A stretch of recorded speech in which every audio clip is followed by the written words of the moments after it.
വീറും വാശിയും നിറഞ്ഞൊരു തെരഞ്ഞെടുപ്പ് പോരാട്ടത്തിനൊടുവിൽ കേരളം എങ്ങനെയാണ് വിധി എഴുതിയത്? ആ ഫലം അറിയാൻ ഇനി ഏതാനും ദിവസങ്ങൾ മാത്രമാണ് ശേഷിക്കുന്നത്. കേവലം 6 ദിവസത്തിനകം തന്നെ എന്താണ് രാഷ്ട്രീയ സാഹചര്യം എന്നതിൽ വ്യക്തത കൈവരും എന്നുള്ളതാണ്. അവിടെ രാഷ്ട്രീയ കേന്ദ്രങ്ങളുടെ കണക്കുകൂട്ടലുകൾ പലതാണ്. അധികാര തുടർച്ച എന്നത് തന്നെയാണ് LDF പ്രതീക്ഷിക്കുന്നത്. അതേസമയം ഭരണത്തിലേക്ക് തിരികെ എത്താം എന്ന പ്രതീക്ഷയിൽ UDF നിൽക്കുന്ന സാഹചര്യം ആണ് ഉള്ളത്. അവിടെ MLA-മാരുടെ എണ്ണം 20-ൽ കൂടുതൽ ആണ് എങ്കിൽ 6ാമത് ഒരു മന്ത്രിസ്ഥാനം കൂടി വേണം എന്ന ആവശ്യം ഉന്നയിക്കാൻ തയ്യാറെടുക്കുന്നു മുസ്ലിം ലീഗ് എന്നതാണ് മനസ്സിലാക്കാൻ സാധിക്കുന്നത്. അതേസമയം MLA-മാരുടെ എണ്ണം 20 വരെ എങ്കിൽ 5 മന്ത്രിമാർ എന്നതിൽ ആയിരിക്കും ലീഗ് ഉറച്ചു നിൽക്കുക എന്നുമാണ് നമുക്ക് അറിയാൻ സാധിക്കുന്നത്. വിശദാംശങ്ങളുമായി CV അനുമോദാണ് ചേരുന്നത്. അനുമോദ്, തീർച്ചയായും UDF അധികാരത്തിലേറും, അതിൽ തന്നെ തങ്ങളുടെ കോട്ടകളിൽ ഇളക്കമുണ്ടാകില്ല, ഇങ്ങനെയൊരു പ്രതീക്ഷയോടുകൂടിയാണ് ലീഗ് ഇപ്പോഴും നിൽക്കുന്നത്. ലീഗിന് ആഭ്യന്തരമായി ഒരു കണക്കുകൂട്ടലുണ്ടാകും എത്ര സീറ്റുകളിൽ വിജയിക്കാൻ സാധിക്കും എന്നുള്ളത്. അതോടൊപ്പം തന്നെയാണ് ഒരു നിശബ്ദ തരംഗം സംസ്ഥാനത്തുണ്ടോ എന്ന് അവർ സംശയിക്കുകയും ചെയ്യുന്നത്. അങ്ങനെയെങ്കിൽ വലിയ മേൽക്കൈ നേടാൻ സാധിക്കും UDF-ന് എന്ന് അവർ കണക്കാക്കുകയും ചെയ്യുന്നുണ്ട്. ഇപ്പോഴത്തെ കണക്കുകൂട്ടലുകൾ എങ്ങനെയാണ്? 20 സീറ്റുകൾക്ക് മുകളിലേക്ക് പോലും പോയേക്കാം എന്നവർ പ്രതീക്ഷിക്കുന്നുണ്ടോ? അങ്ങനെയെങ്കിൽ മന്ത്രിസഭയിൽ കൂടുതൽ അംഗങ്ങൾക്ക് പരിഗണന ലഭിക്കണമെന്ന ആവശ്യം അവർ UDF-ൽ ഉന്നയിക്കും. അങ്ങനെയാണോ നമുക്ക് വിലയിരുത്തേണ്ടത്?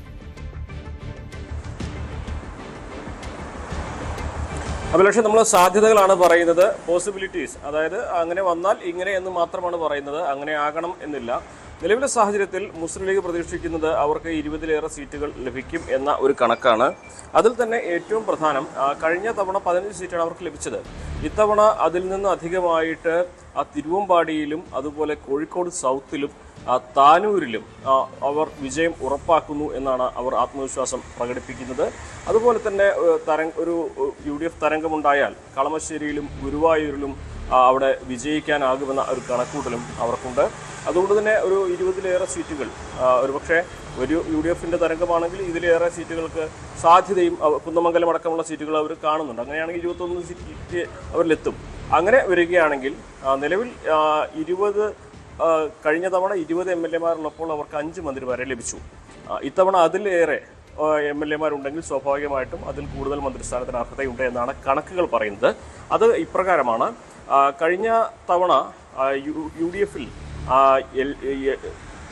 മുസ്ലിം ലീഗിന് 20-ഉം കോൺഗ്രസിന് 38-ഉമായിരുന്നു.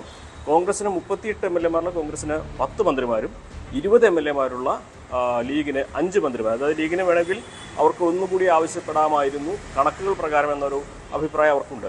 ഇത്തവണയും സമാനമായൊരു സാഹചര്യം വരികയാണെങ്കിൽ കോൺഗ്രസിന് 50-ലേറെ സീറ്റുകൾ കിട്ടുകയാണെങ്കിൽ കോൺഗ്രസിന് പക്ഷേ 13 മന്ത്രിമാരൊക്കെ 12 മന്ത്രിമാർ അവർ കൊണ്ടുവരാൻ സാധ്യതയുണ്ട്. അപ്പോൾ 20 സീറ്റിലേറെ ജയിക്കുന്ന മുസ്ലിം ലീഗിന് 5-ലേറെ മന്ത്രിമാർക്ക് അവകാശമുണ്ട് എന്ന തരത്തിലേക്കാവും കാര്യങ്ങൾ നീങ്ങുക. ഒരുപക്ഷെ മന്ത്രിസ്ഥാനം എന്ന തരത്തിലേക്കാവില്ല, ക്യാബിനറ്റ് സ്ഥാനം, അത് ഡെപ്യൂട്ടി സ്പീക്കറാകാം അല്ലെങ്കിൽ ചീഫ് വിപ്പ് ആവാം.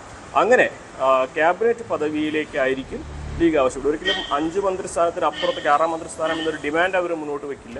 5ാം മന്ത്രിസ്ഥാനം തന്നെ ചിലപ്പോൾ സീറ്റുകളുടെ എണ്ണത്തിൻ്റെ കണക്കുകൂട്ടലിൻ്റെ കാര്യത്തിൽ വിട്ടുവീഴ്ച ചെയ്യാം. പക്ഷേ ക്യാബിനറ്റ് ഈ ഡെപ്യൂട്ടി സ്പീക്കർ സ്ഥാനമോ സ്പീക്കർ സ്ഥാനമോ ചീഫ് സ്ഥാനമോ അവർ ആവശ്യപ്പെടാനുള്ള സാധ്യത തള്ളിക്കളയാനില്ല. മാത്രമല്ല മറ്റൊരു സാമുദായിക കണക്കുകൾ കൂടി ഇതിലുണ്ട്. ഒരു മന്ത്രിസഭയിൽ ഒരുപക്ഷെ 5-ലേറെ 6 ന്യൂനപക്ഷത്തിൽ നിന്ന് 6 പ്രതിനിധികൾ മന്ത്രിസഭയിൽ വേണമെന്നിരിക്കെ അതിൽ ഏറ്റവും അധികം സാധ്യത മുസ്ലിം ലീഗിൽ നിന്നുള്ള MLA-മാരെ മന്ത്രിയാക്കുക തന്നെയായിരിക്കും.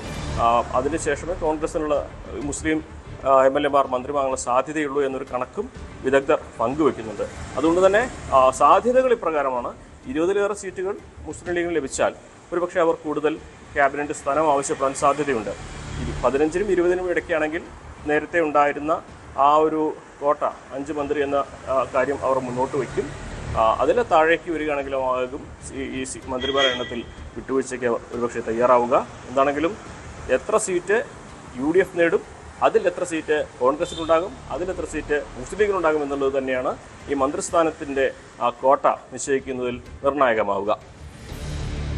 സൂചിപ്പിക്കുന്ന പോലെ ഇതൊക്കെ കണക്കുകൂട്ടലുകൾ ആണ്. പക്ഷേ ആ കണക്കുകൂട്ടലുകൾ എന്ത് എന്നത് സംബന്ധിച്ച ഒരു അന്തിമമായ തീരുമാനത്തിലേക്ക് എത്തണമെങ്കിൽ നമ്മൾ 4-ാം തീയതി വരെ കാത്തിരിക്കണം. പക്ഷേ അവസാന ദിവസങ്ങളിലേക്ക്, അതായത് വോട്ടെടുപ്പിന്റെ ഫലം എന്ത് എന്നറിയാൻ ഇനി ദിവസങ്ങൾ മാത്രമാണ് ബാക്കി നിൽക്കുന്നത് എങ്കിൽ പോലും ഇത്തരം കണക്കുകൂട്ടലുകളിൽ തന്നെയാണ് പ്രധാനപ്പെട്ട രാഷ്ട്രീയ പാർട്ടികൾ, മുന്നണികൾ. അതിന്റെ അടിസ്ഥാനത്തിലാണ് ലീഗ് ഇത്തരം ചില സാധ്യതകളെക്കുറിച്ച് കൂടി ചിന്തിക്കുന്നത് എന്നതാണ് CV അനുമോദ് റിപ്പോർട്ട് ചെയ്യുന്നത്. കൂടുതൽ വാർത്തകൾക്ക് News 18 Keralam YouTube channel subscribe ചെയ്യുക.